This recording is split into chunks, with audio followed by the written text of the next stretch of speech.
So hey everyone, this is Rishu and today I am going to explain about spontaneous generation theory and non-spontaneous generation theory. तो spontaneous generation को हम abiogenesis बोलते हैं और non spontaneous generation को biogenesis बोलते हैं। तो चलो सबसे पहले देख लेते हैं स्पॉन्टेनियस और नॉन स्पॉन्टेनियस होता क्या है। तो मतलब साइंटिस्ट का ऐसा कंट्रोवर्सी था, मतलब उनका कहना था कि जो हमारे अर्थ पे जो लाइफ आई है वो नॉन लिविंग से आई है, और बायोजेनेसिस में साइंटिस्ट का ये कहना था कि हमारी जो अर्थ पे लाइफ आई है, मतलब जो हम आए हैं, प्लांट्स वगैरह सब आए हैं, वो कैसे आई है, ये reproduction of the pre existing cells है, प्री एग्जिस्टिंग लाइफ से आई है। तो देख लेते हैं कौन कौन से साइंटिस्ट ने कंट्रीब्यूट किया था इसमें। तो फर्स्ट हो गए एरिस्टोटल, फिर बाद में सेकंड हो गए जॉन नेधाम, जिनका कहना था कि ये हमारी जो लाइफ आई है वो इनएनिमेटेड मैटर से आई है, ठीक है।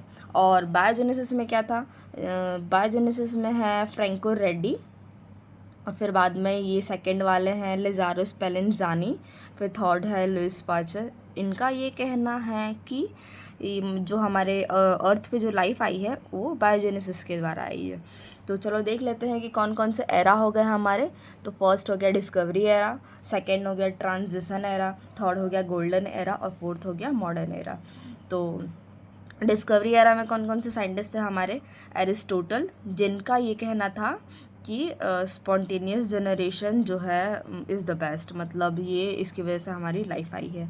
और सेकंड हो गए रॉबर्ट हुक, जिन्होंने सेल के ऊपर डिस्कवरी किया था 1665 में।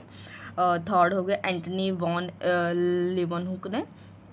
फिर बाद में ये सेकंड वाला हो गया ट्रांजिशन एरा, जिन्होंने जिन्होंने मतलब जिन साइंटिस्ट ने डिस्कवर किया था ये रहे, जिन साइंटिस्ट का कंट्रोवर्सी था इसके अगेंस्ट। तो फर्स्ट वाले हो गए हमारे फ्रैंको रेड्डी। इन्होंने मैगेटॉट्स के ऊपर, मतलब जैसे एक मीट लिया था और उसके बाद उसको देखा था कि मैगेटॉट्स आ रहे हैं कि नहीं, बीकर में लिया था या फ्लास्क में लिया था।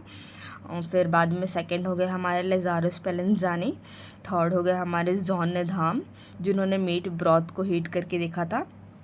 थर्ड हो गए हमारे गोल्डन एरा। गोल्डन एरा में कौन कौन से साइंटिस्ट थे, लुइस पास्चर, जिन्होंने स्वॉन नेक वाला एक्सपेरिमेंट किया था। सेकंड हो गए हमारे जॉन टिंडल। फिर बाद में थर्ड हो गए लॉर्ड जोसेफ लिस्टर हो गए। फिर बाद में ये हो गए अलेक्जेंडर फ्लेमिंग, ये इन्होंने पेनिसिलिन पे किया था, ये लॉर्ड जोसेफ ने किया था एंटीसेप्टिक पे, और इन्होंने हीट रेजिस्टेंस बैक्टीरिया के ऊपर किया था। फिर फोर्थ वाला हो गया हमारा मॉडर्न एरा, जिन साइंटिस्ट ने वो किया था, इनके ऊपर कंट्रोवर्सी की, जिसके ऊपर मतलब वो थोड़ी बहस की थी, वो हो गए फर्स्ट वाले हो गए रोनल रॉस, जिन्होंने मलेरिया के ऊपर किया था। सेकंड हो गए हमारे रॉबर्ट कोच, जिन्होंने जर्म थ्योरी ऑफ डिसीज़ किया था।